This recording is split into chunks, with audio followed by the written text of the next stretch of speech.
وزیراعظم شہباز شریف کا کہنا ہے کہ ہمیں ملک کے مفاد میں سخت فیصلے کرنے ہوں گے اور پہرا دینا ہوگا۔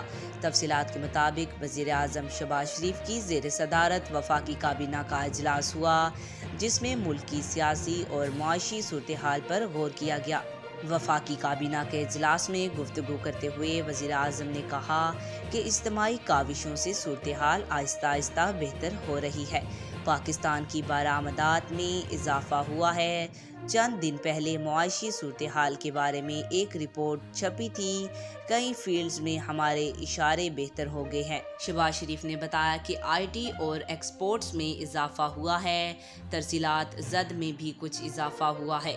1.5 سے پونے 2 ماہ میں اجتماعی کاوشوں کی وجہ سے بہتری آئی۔ اس کا مطلب یہ نہیں کہ سب کچھ اچھا ہے، مزید محنت کرنا ہوگی۔